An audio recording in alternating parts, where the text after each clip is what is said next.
Сәлем достар, менің арнама қош келдіңіздер. Бүгін сіздермен үй жағдайында дәл осындай ерекше кекстердің рецептімен бөлісемін.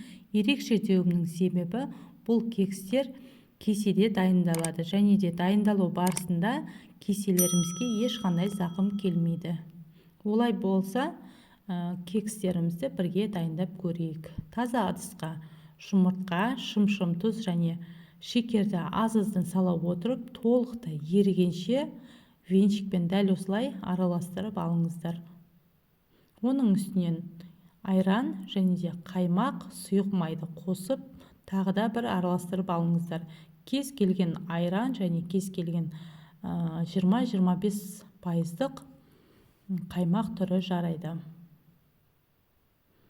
Бұл кексті жасау барысында ешқандай миксер немесе қалып, яғни форма қажет емес, үй жағдайына өте оңай жасалады.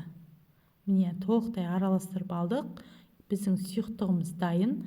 Енді оған қосатын ұнды және де қопсытқышты. Ұнға қопсытқышты салып, сұйықтығымыздың үстінен аз-аздан сала отырып, толықтай араластырып алыңыздар. Кішкене қоюлау болғаны дұрыс.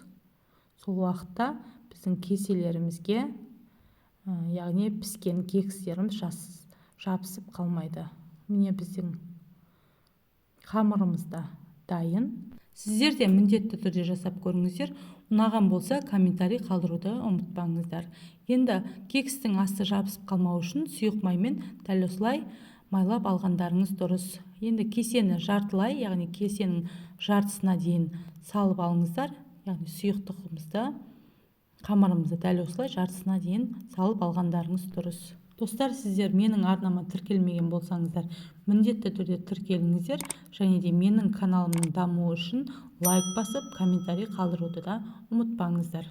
Міне, біздер кекстерімізді, яғни формамызға салып, дайындап алдық. Енді пешке салқын күйінде салып, кейіннен салып болған соң пешті 180 градусқа қоюды ұмытпаңыздар. 180 градуста 40-45 минут шамасында пісіп шықты. Ешқандай қорықпай жасай берсеңіздер болады. Кесеге ешқандай зақым келмейді. Және де алу барысында қиындық тудырған болса, пышақпен кішкене дәл осылай кесіп, шет жағын кессеңіздер, өте оңай алынады. Сіздер де міндетті түрде жасаңыздар, комментарийге бөлісіңіздер. Үстінен қант ұнтағын сеуіп, дастархандарыңызға сәнді етіп, балаларыңызға жасап берсеңіздер болады. Сіздермен бірге Бинура Алимбекова. Видеоны толық қарағандарыңызға рахмет.